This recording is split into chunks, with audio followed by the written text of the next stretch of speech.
it's as bad as it looks. Like, what were you thinking? Like, what were you thinking? Girl, you need to get out more. Both of you. Like, this is. Like, what were you thinking? The fact that they thought this was okay. And, like, didn't even think twice. Like, speaks volumes. And with that, thank you for joining us for Getting to Right. Chris. And we have a special guest tonight, David. And just so you all know, this is coming from the Associated the Associated Press. Jamaicans shun UK royal visit, demand slavery reparations. Dozens of well-known leaders in Jamaica, including professors and politicians, are demanding an apology and slavery reparations as the Duke and Duchess of Cambridge prepare for a trip to the former British colony. The group is rejecting the visit of Prince William and Kate, scheduled for Tuesday, part of a larger trip to the Caribbean region that coincides with the 60th anniversary of Jamaica's independence and the 70th anniversary of the coronation of Queen Elizabeth II. And for those of you all that really don't understand why they're saying this, take a look at this. Jamaica's kicking the Queen to the curb as the latest Commonwealth state taking a stand against colonial forces. For those who don't know, the term Commonwealth refers to the voluntary association of 54 independent countries, most of which were previously part of the British colonial empire. Jamaica stands as one of 15 active nations in the Commonwealth realm that recognizes Queen Elizabeth as its monarch. But surprise, not everyone's happy about that. Colonial forces and Commonwealths kind of have a reputation of exploiting the people, which might be why Jamaican protesters rolled up on Prince William and Kate Middleton during the Queen's Platinum Jubilee tour, demanding financial reparations and a royal apology. But this Commonwealth business isn't just happening in the Caribbean. They're all over and have had a pretty negative impact everywhere, and not necessarily specific to the UK. I mean, Haiti is still paying France for its freedom. Britain robbed India of $45 trillion through the East India Company. Corrupt tax collection. The British got Indian goods for free for almost 200 years. A whole scam. Meanwhile, in 2020, UK exports to the Commonwealth were worth $56.3 billion. Imports, $48.2 billion. And there was a trade surplus of $8.2 billion. What do you think of Commonwealth and Jamaica officially cutting ties with the Queen? Comment down below. Can we just play that music back one more time? Because I was sitting there jamming. Because I'm just like, babe, my dad is from Jamaica, and they honestly, wait, I gotta get the big guy. They honestly do not like that. Like, they are like, well, they're ready to remove the Queen from the head of state. So yeah. What's like, dying? get it. Like, I went to the Bahamas with my parents, and I mistakenly, and I nearly got dragged out of that stove. When I said, "Oh, it's British pounds," and they're like, "No, these are our money." I was like, "Oh, sorry, my bad." Well, I mean, bad. It's no different. It's no different in the Bahamas. When people ask me, like, "Oh, do you care about this?" First of all, I liked Princess Diana. I liked Meghan That's Markle. it. I liked Meghan Markle. Did I stay up to watch Harry and Meghan's wedding? Yes, because of Meghan Markle, and I like Harry. The rest of the royal family, especially the old decrepit ones, I'm just waiting on the Grim Reaper to come get them. That's it. Mm-hmm. Yes, sir. Okay. So I need everybody in the comment section, please don't hate on me because I share a birthday with the older brother. Don't hate on me. Please don't. It's not my fault. I didn't ask for this. No, and he means like not just the day. Like, we were born at the same time. In his respective time frame and my respective time frame. Like, literally the same time. So I was born at 5 a.m. He was born at like 9 that evening. So yeah, that's it.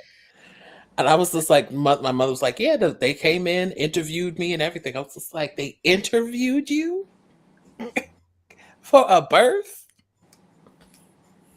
Just like they do the first and the last babies born of every year. Yeah, I was like, probably for leap year too. But my thing is, they never do follow-ups. I want some follow-ups. I want to know what his children's are now. Basically, I want to know if they're attractive or not. That's But I'm just like, so yeah, so I'm selfishly plugging my channel tonight, so excuse me. There's gonna be a new drag session coming up very, very soon. So everybody stay tuned. And it's gonna be cute and it's gonna be nice. And yes, bring your tea, your drinks, your snacks, and we gonna go I've in. been waiting for this. Yes. I've been trying to do at least one a month. The month for this, the one for this month is coming up. So I said, let me just, and then I found a video today, and I'm just like, so this is this is exactly why women are sitting there looking at us sideways because of y'all. And anytime that one of us tries to be nice and not expect nothing, here you come messing up we have already paved the road, and y'all sitting here making it gravel. Mhm. Stop making it gravel. We are trying to pave this and keep it paved. Stop it. I'm just like, then you wonder why these women are like, you know what? I can do this on my own. You know what? I can replace you even in the bedroom and go about my business. Then you wonder. Quick nugget before we go to the last video, before we get into the meat and potatoes of our discussion. I can't wait to talk about this with Chris because I know he got a wealth, and I wait to soak it up. Told you I'm just here to click play tonight, okay? Oh, wow. So if you have a Netflix account and you're sharing the account with someone else, like you actually paid the bill, okay? That's what I mean by you have a Netflix account. Mm-hmm. Netflix is and this is coming from techradar.com. Yes, for obvious reasons, I read Tech Radar, so don't try to I come got for me. it. We got it. Get getting. Ever since Netflix announced that it's testing a $2.99 surcharge for those who share their Netflix accounts with people who live outside their home, I've been thinking of bachelors and all of those who are streaming on someone else's dime.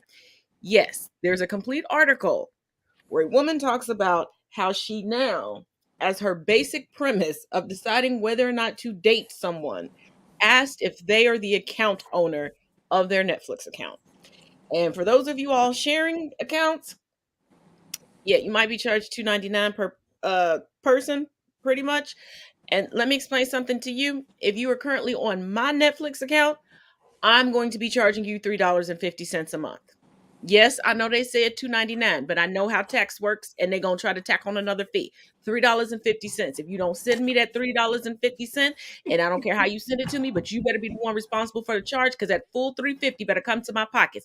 I promise you, I will deactivate everything, change the password, and go about my life. I am that level of petty. Okay. A bit more. I mean, You okay, have been final- warned. You have been given your notice. 350, not 345, 350.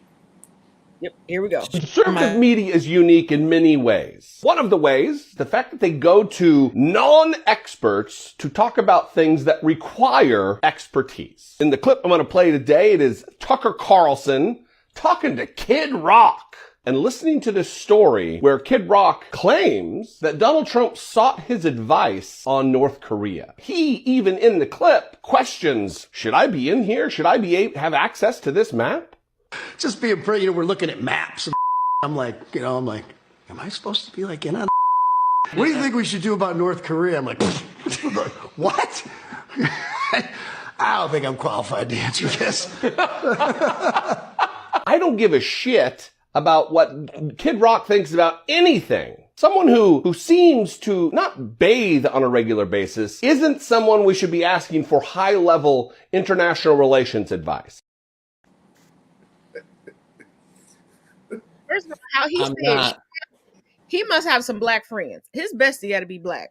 Second of all, the white on white crime right there, where he said someone who doesn't look like they bathe. Right. Now, I believe it. I believe that Trump showed him some maps and was like, what should I do about, like, Should that surprise anybody? It was a clown show in there. It was Here's more my. than, it Oh, was sorry. more than Go Kid ahead. Rock in there. You could throw in anybody.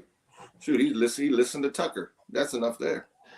So here's my thing, and I'm waiting for that court appearance for Fox News. I will literally take the day off, like however long that trial's going to be. I will take days off to make sure I watch the entirety of it, because I want to see how they going to defend themselves when the people who's suing them have the actual receipts. For how much was it? How much was it? Just tell me. Come on. Just tell me. How much was it? Did they sue the folk?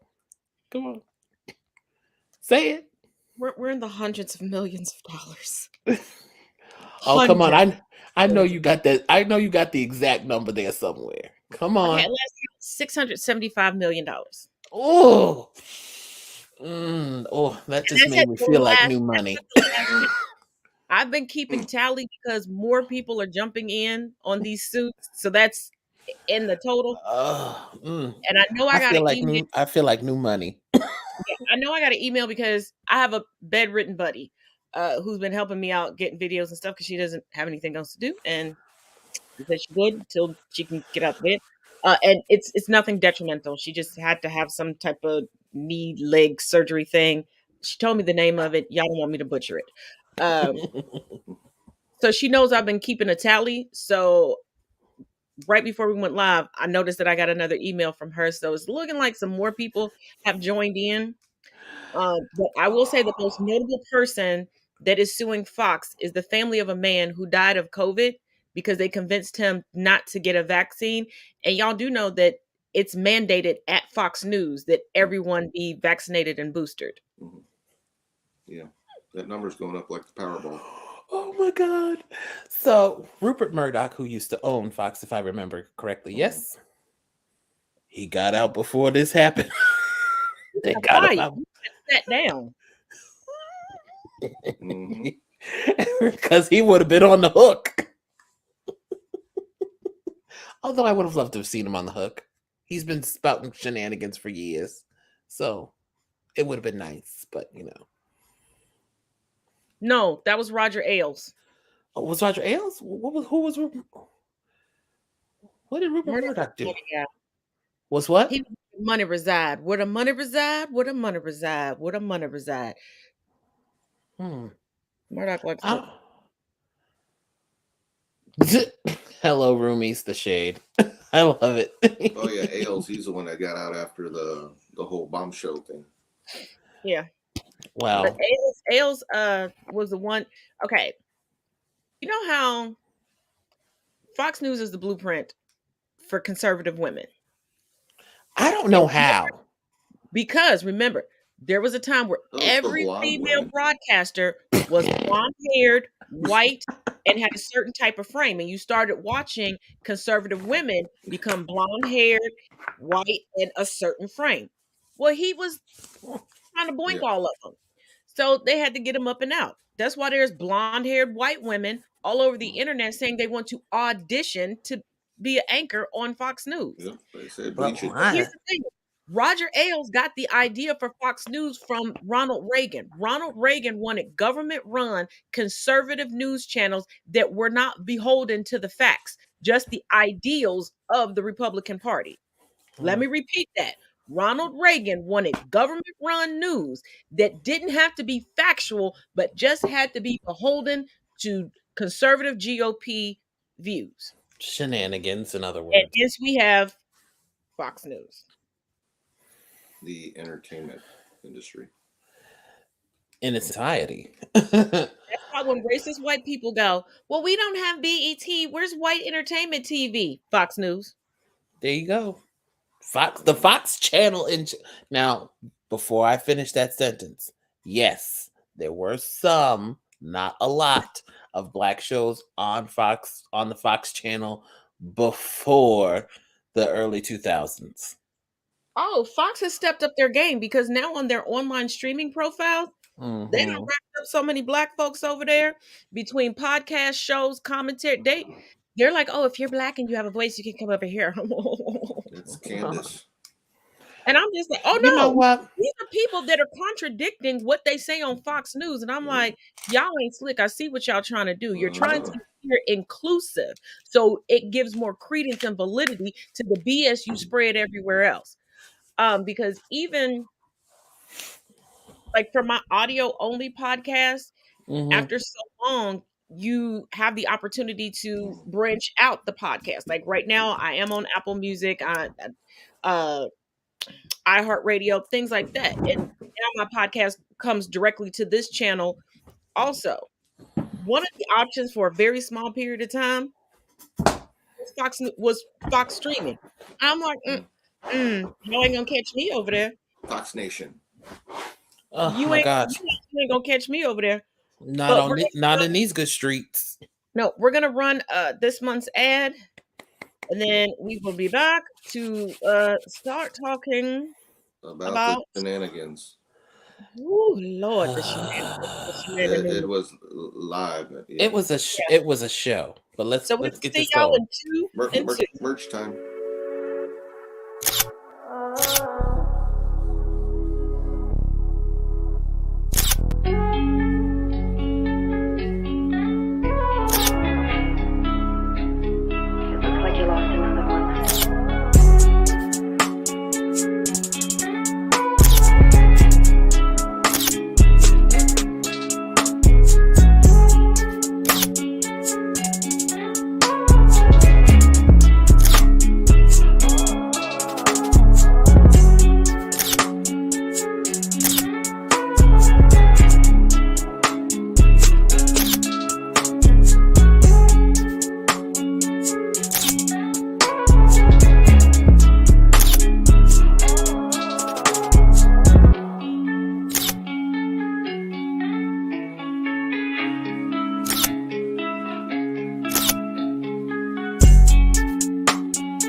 Oh, quick reminder that this Friday there will be no Freeform Friday. We will be, as it says on the ticker running right at the bottom of the screen, we will be on Zoom for the Bridgerton season 2.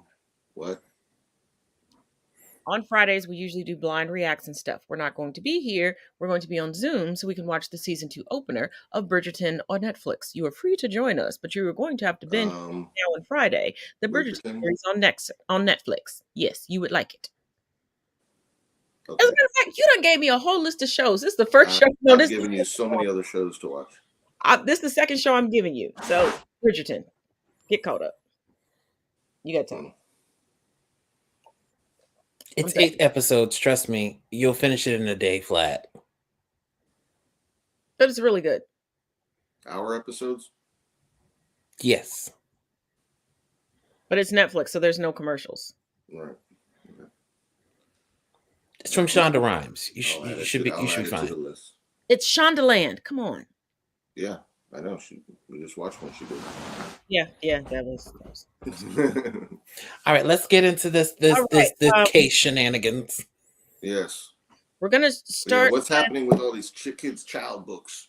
We're gonna start with. I'm not gonna play this full clip because it's 6 minutes long. I'm just going for the nitty gritty. But we're gonna start with the illustrious Joy Reid.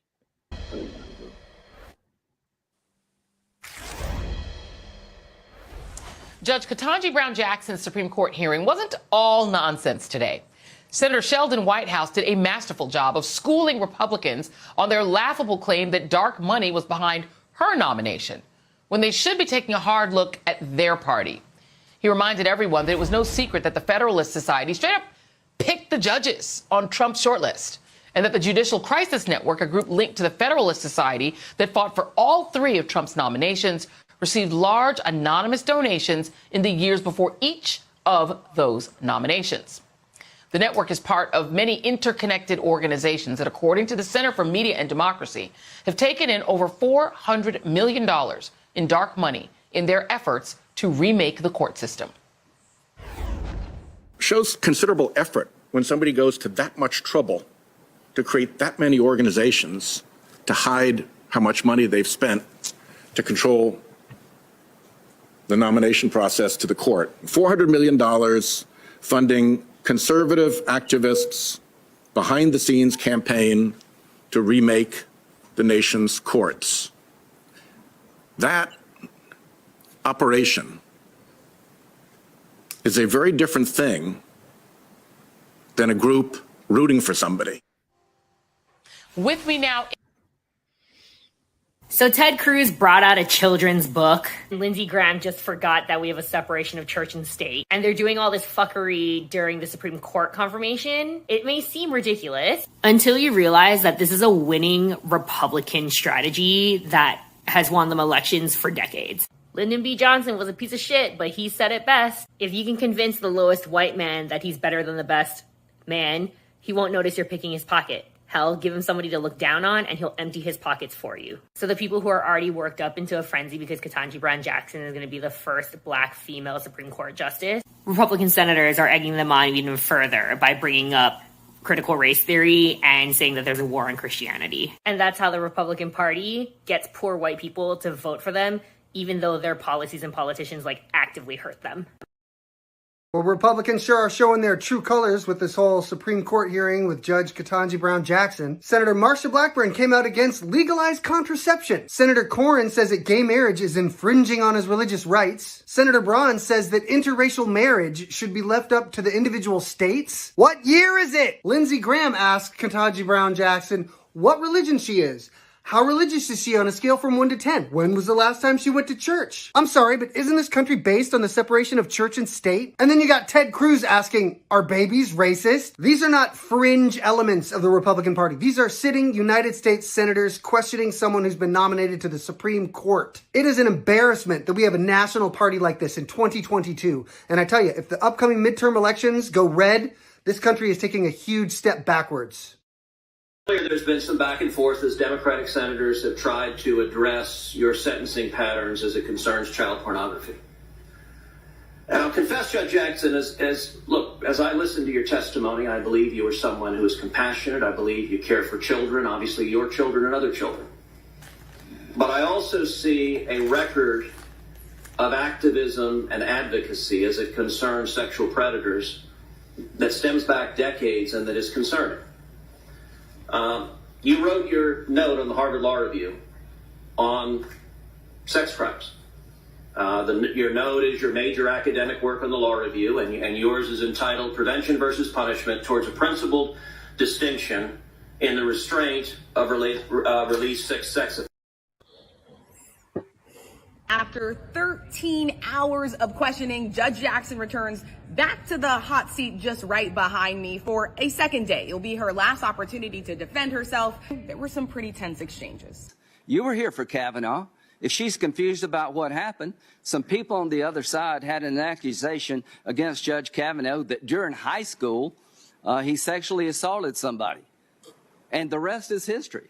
That was known to the people on the other side and never revealed during the meetings they had with Judge Kavanaugh. It was literally ambushed. He was ambushed. How would you feel if we did that to you? Senator, I've appreciated the kindness that each of you has shown me to see me in your offices, to talk with me about my approach. But my question is, what if during our 15-minute exchange, it was very pleasant. You're a very nice person. You have a lot to be proud of. I would never do that to you. If I had some information that's sketchy at best, that somehow you've done something wrong, I promise you, just from human decency, I would share it with you. I would not disclose it at the last minute of the last day of the hearing, and I've already given it to a newspaper so the whole country can read about it before you ever said a word. Senator, she's had nothing to do with the cause. No, but I'm asking her about how she may feel about what y'all did. Senator, your time has expired, and I'm going to give her an opportunity to finally complete an answer.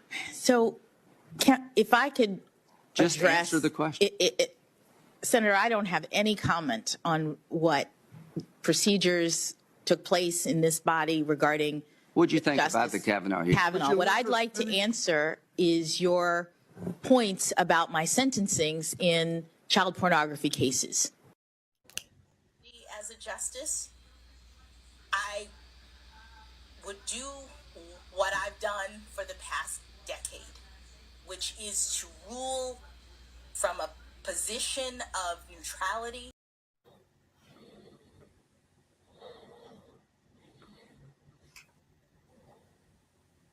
Well, thoughts and prayers for the GOP, y'all. They're having a hard time right now. Ketanji Brown Jackson is thoughtlessly obstructing their usual dog whistle gaslighting bullshit by being eminently qualified, and they don't know how to handle it. Some conservatives are still calling this an affirmative action hire, which is pretty wild considering Jackson is objectively, by every metric, perhaps the most qualified candidate we've ever had. Of course she is. She has to be. She wouldn't be there. Otherwise, she's no Amy Coney Barrett. Right? As Chris Rock said, in this country, black people have to fly to something white people can walk to. And fly she has. She checks every box you could want checked. The wildest of which to me is that she would be the first justice with any real public defender experience. I find it very telling that our nation's highest court has apparently looked at new candidates like, hey, should we get someone who's represented average Americans facing head-on the life-altering impact of the system that we both shape and represent? No, fuck that. Tell me who they clerked for.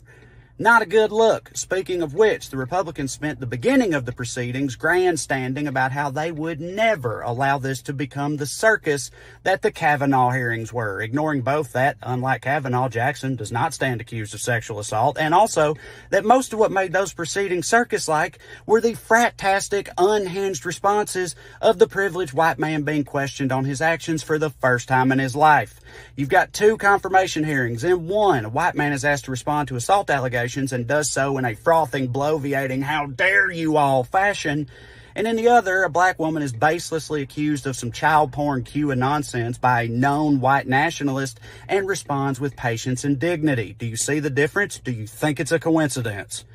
Republicans don't know what to do. You got Lindsey Graham over here melting down like, it's not that she's black. We had some blacks we would have been okay with. It's just she's not the right kind. What church did she even go to? I'm leaving.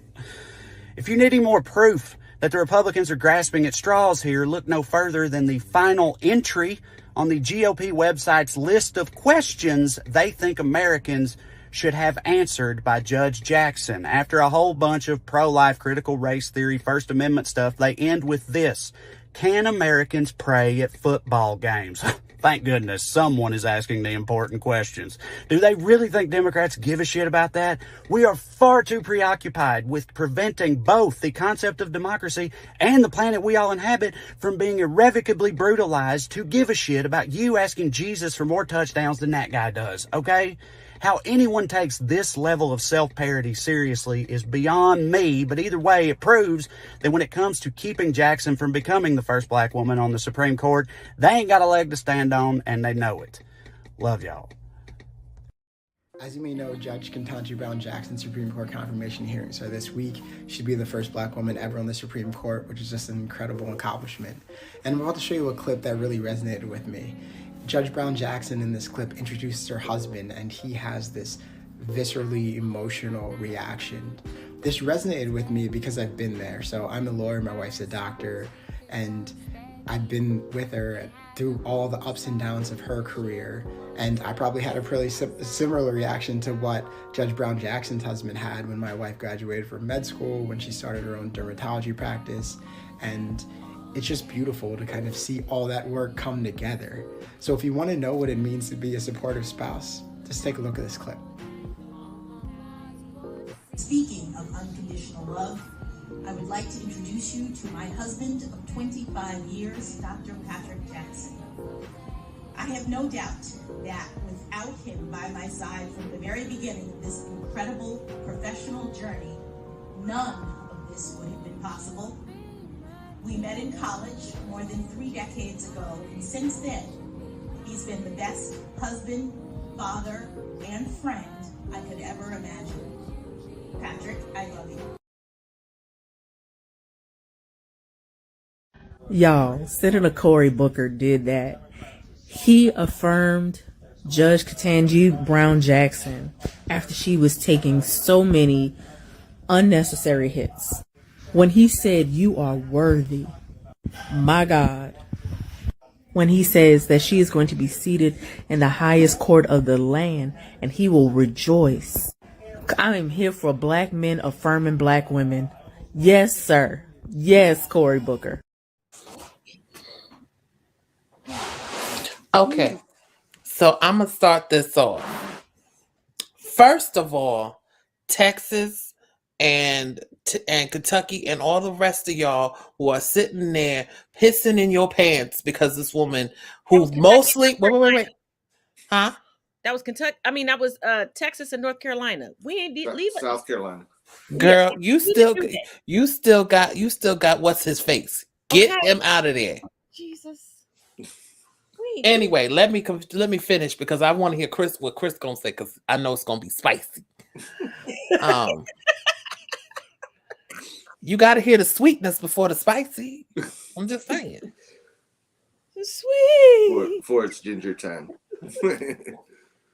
So here's what I have to say. I'm like, y'all are sitting here and see, this is why they want the kids, the youth that are coming up now to get that programming early in their head so that they don't think about, well, this isn't even in my best interest. This ain't right for me. Why am I voting for this person? And they're honest. And don't get me misconstrued. I'm not saying the Democrats have been all right on their side either. Both have been equally disturbing and crazy. Let's just say that now. But at this particular point, it's the lesser of two evils. Unless we get a third party who's going to stand their ground and combat these two. Can we get a resurgence of the wig party or something?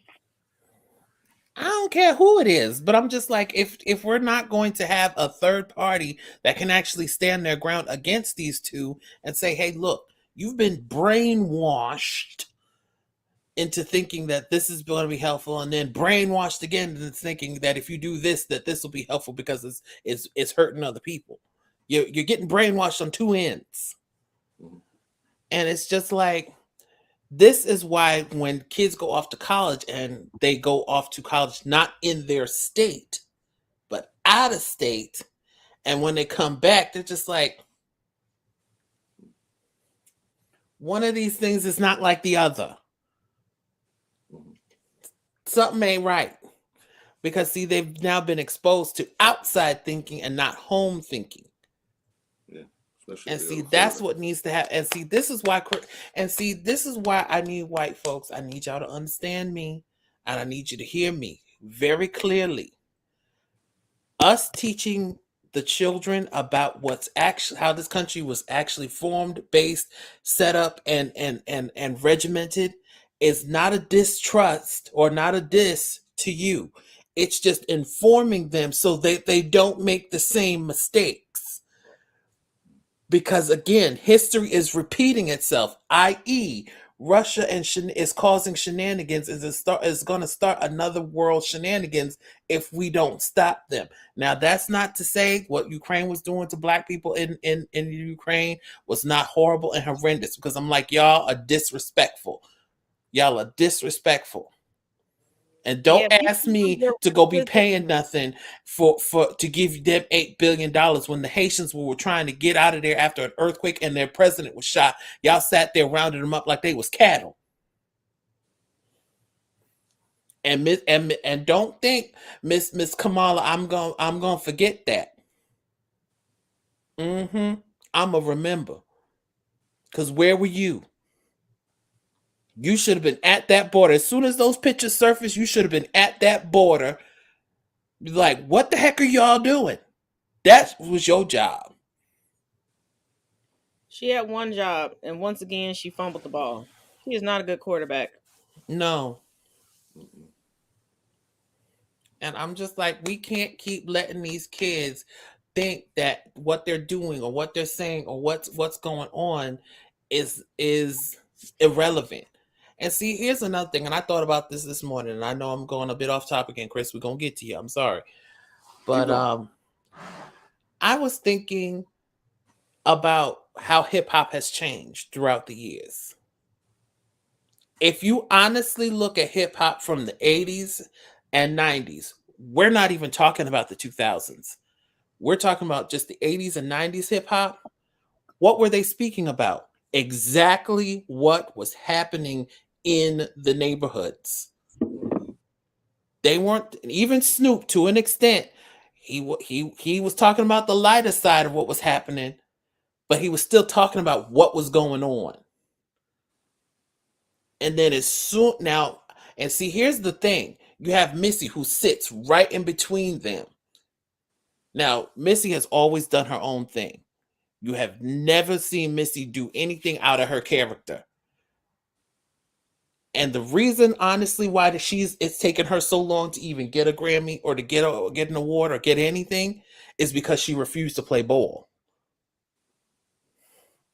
But if you look at it, and I believe, because I think I sent you, and I sent another person, they had a meeting, gathered all the heads of hip hop and everything. And this is another reason that's going to come up in a point I'm making later.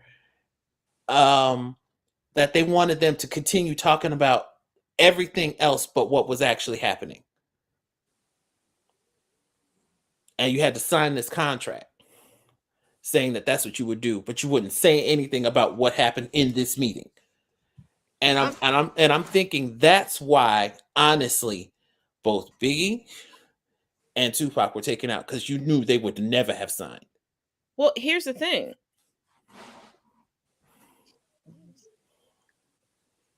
White people have gotten it in their mind that they're the biggest consumers of everything. Mm-hmm. No. If black people pull their dollars, this country will fall. This country will fold. And they wanted to make like a Safeway chicken and hip hop more palatable to white people. White people cannot. They can empathize with our struggle, but they can't understand it. And there's no way for us to fully explain it for them to understand, because there's some things you just have to experience in order to understand it. Like, I could tell you all as detailed as possible what it feels like to be pregnant, to give birth, but you're still not going to fully understand and take it in, no matter how graphic or explicit or detailed that I am. And that's the same for the Black experience. And I'm speaking specifically on the Black experience because I'm Black. But I was sent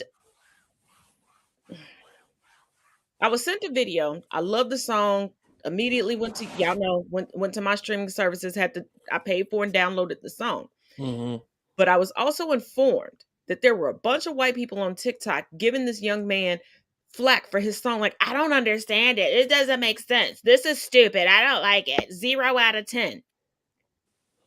Because he was talking about the issues and he was being just as poetic and metaphoric as Tupac.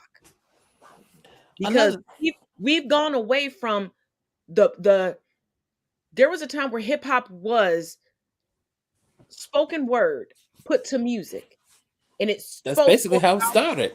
Because we don't have a Public Enemy, we don't have a Diggable Planets, we don't have a KRS-One here, we don't have a Nas in this new not even most Def, right? So we don't have a Lauryn Hill. We have Lauryn Hill, but she's not making new music. She's traveling and touring with her previous music, which is still relevant, but they're not hearing it. But the fact that this man is talking about having struggles as a Black man and doing it poetically, they couldn't understand. Just like, and bringing it back to the Honorable Brown Jackson, they can't understand how a woman that's Black with locks, that's married to a white man, because I saw how many digs they made at interracial marriage. Oh, of course. As if that to her diminished, face. as if that diminished her blackness. It does not. Black love is whatever love involves a black person. Argue with your mama on that. But they're looking at the cases that will no longer be pushed aside when, and I'm claiming it and I'm saying it because they're supposed to make a decision Monday at 3:00. I'm claiming it and I'm saying it. When she is seated, the Supreme Court will no longer deny cases that make it all the way up to the Supreme Court regarding the hair that grows out of our head. The Supreme Court will no longer deny and turn down cases where women, especially marginalized women, are discriminated against and or harassed in the workplace or just denied employment altogether. When she is seated with a name like Ketanji and locks in her hair and her natural beauty showing and the love for her family showing, not only is this woman going to make history as SCOTUS, she's going to make history by shattering the glass house of racial tropes. No, let's I want to hear Chris now. I got to point this way. Let's hear your opinion. The way that I see, and we remember when RBG was there and what she did for women, and at her short stature, she was very tall in what she did. Oh, that woman. First of all, we women are not short. We are just vertically challenged, or y'all just stretched out. Okay, so anyways. Thank you, Chris.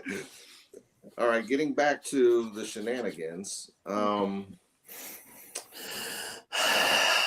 repulsive to hear these questions like, all I want is a yes or no. Should we have more cops or no? Or, I mean, just random questions. And you're looking, obviously we know the resume that she has. It's loaded. It's the flawless. most loaded we've seen. It's flawless. It makes Comey Barrett look like a librarian, that she worked fast food. Not even that. You could take her, Kavanaugh, a few of them together and still not have a Jackson.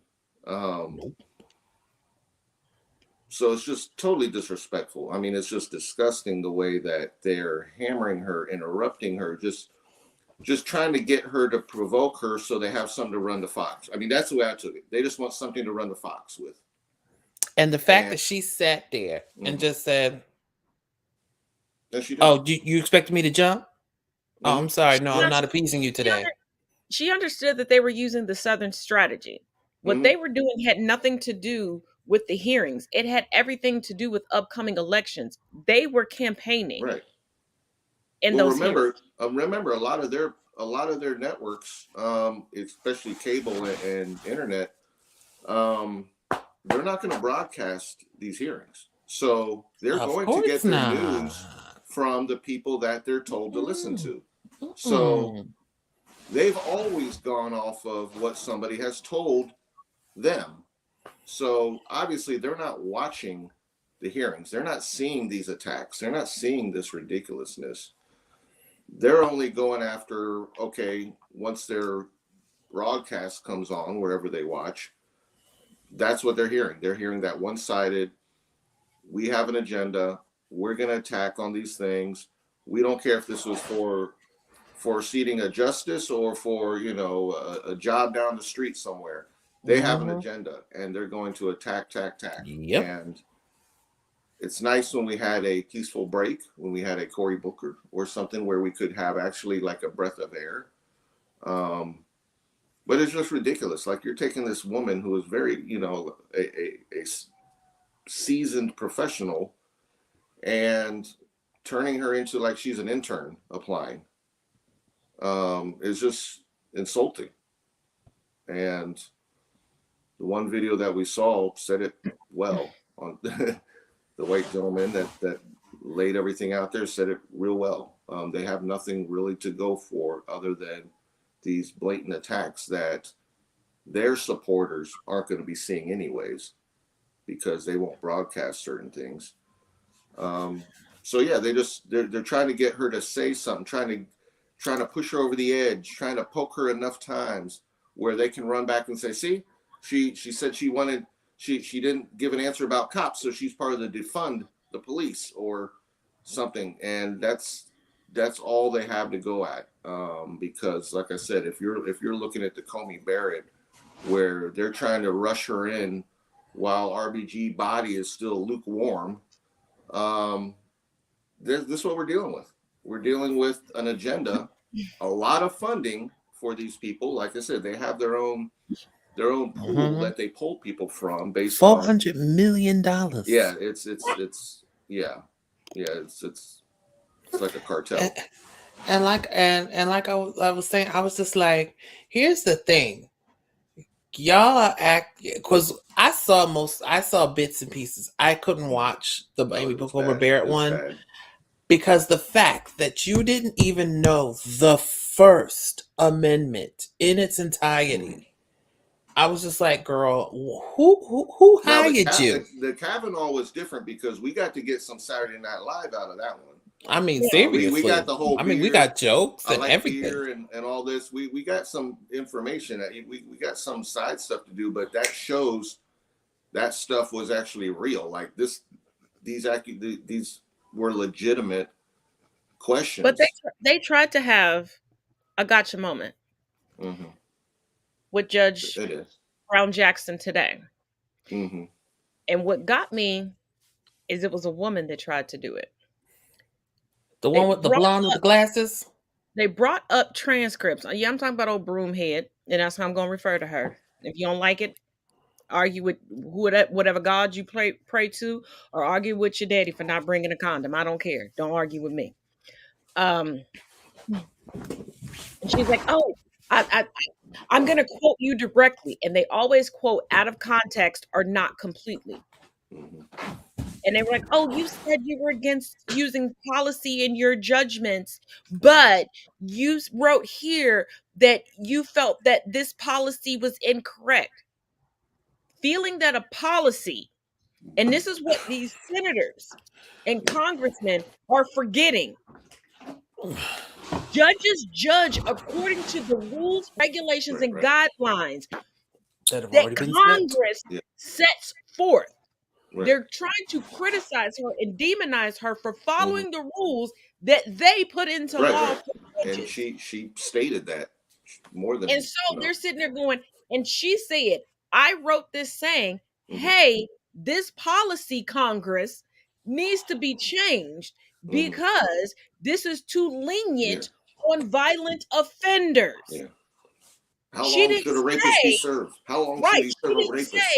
Hey, I'm trying to change policy in my ruling. I'm ruling according to all the evidence presented to me and the guidelines presented to me and in accordance to the oath that I took. And then they tried to have another gotcha moment like, well, what about this case that the Supreme Court's hearing now? She said, I can't speak on that. They're hearing it and ruling on it now. Just like when she was asked about the Kavanaugh confirmation hearing. She's like, I was a sitting judge. No, I didn't.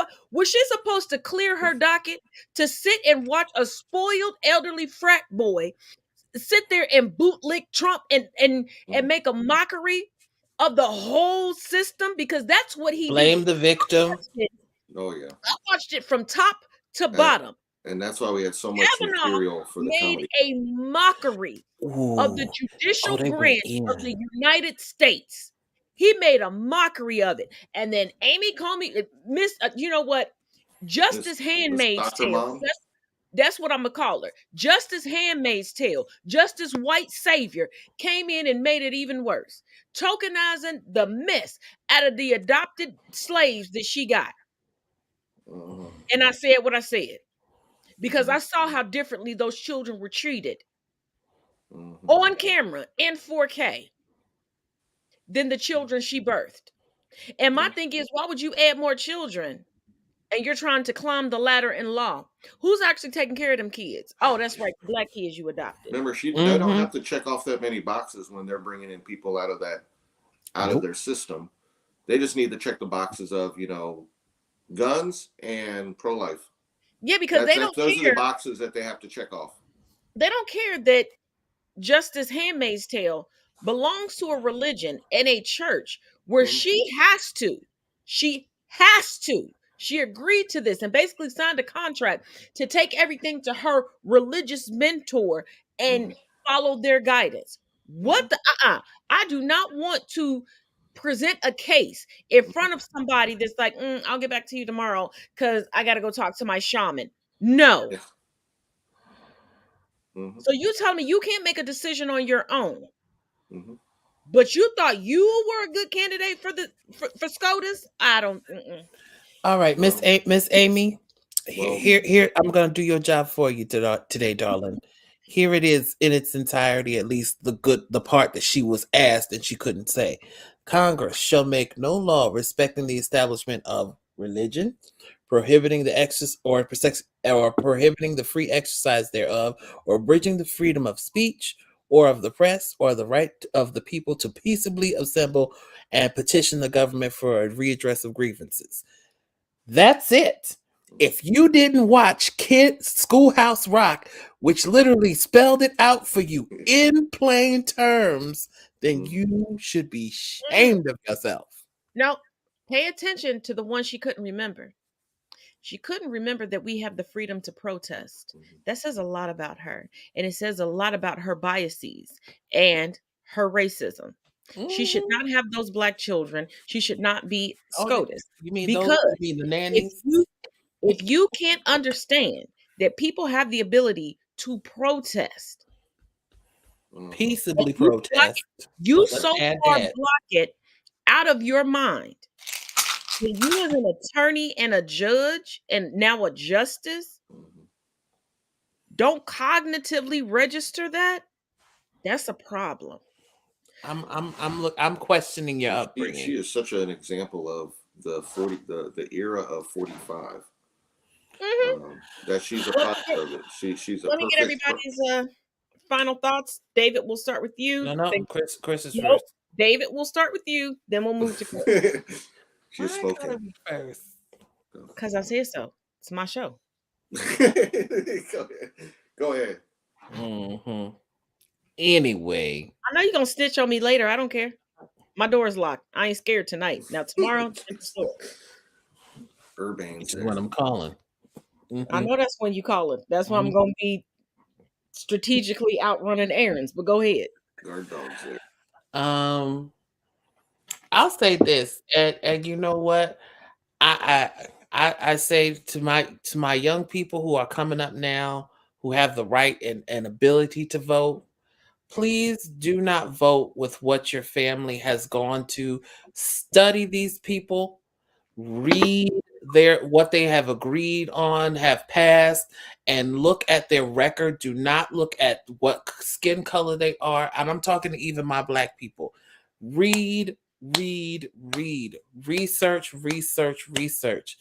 and make the decision that way, because at the end of the day, these and locally too, not just the feds, locally too, because they're making judgments and decisions where you live. It's what does it say? The old saying is charity starts at home and then goes out. So start at your home base and then vote and do this, and then research outwardly, because at the 2022, we really need things to be passed, and this deadlock shenanigans is not helpful. And I'm sorry, Republicans, but y'all are just digging yourselves deeper, because the very fact that y'all are sitting here, shaking in your boots, and you're doing more stuff to add fuel to the fire from what happened for the dumpster fire that happened in 2020, it's not helpful. It's not helpful.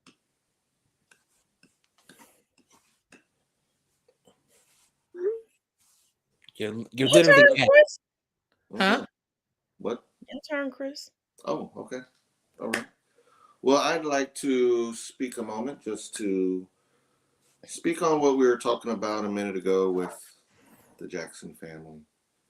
And like you stated, the wonder of love.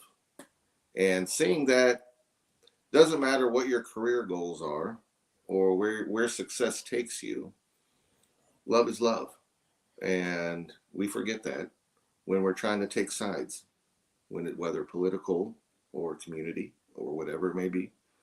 Love is love. And keep an eye on who's in your circle. Keep an eye on who's on your support team.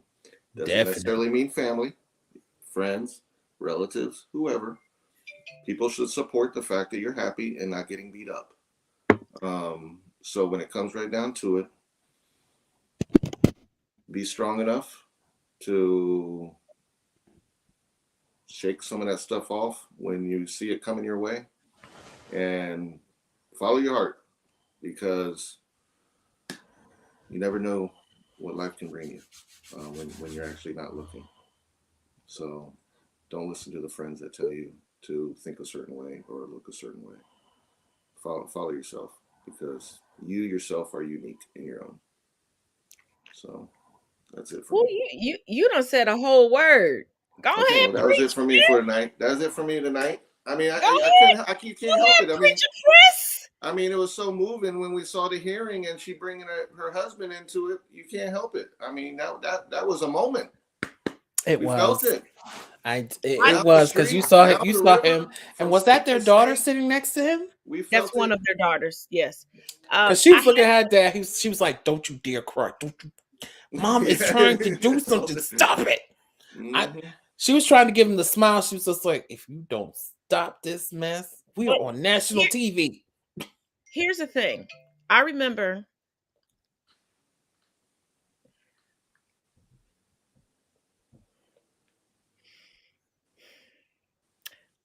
when my father got ordained as a deacon. I remember when he had the conversation with my mother, like, "Hey, I feel like this is my calling at this time." And my mother was very supportive.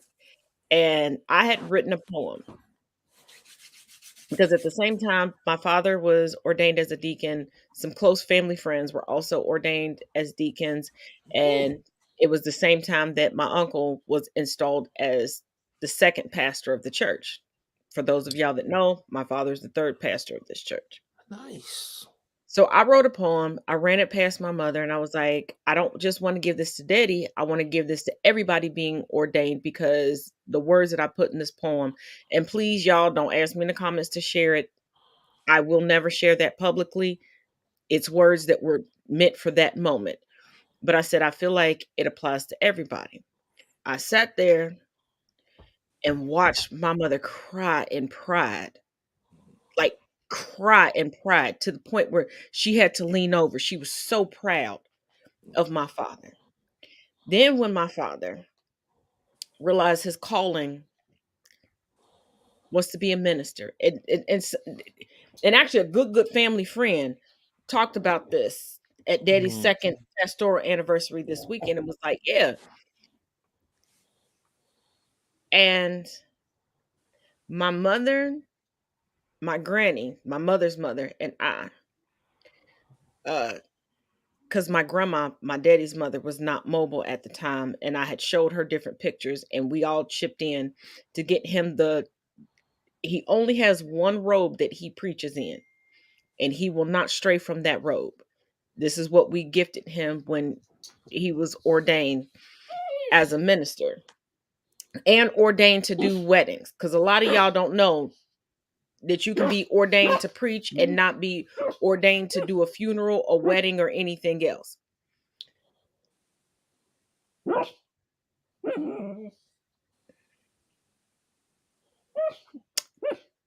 It was the same day my mother became the president of the usher board. And I watched my parents cry in pride for each other. And people a lot of times take tears as something of sorrow, but it's not. That pride where you know how hard your partner has worked. You know the strides that they've taken. And now you see the fruits of their labor blossoming, ready for the harvest.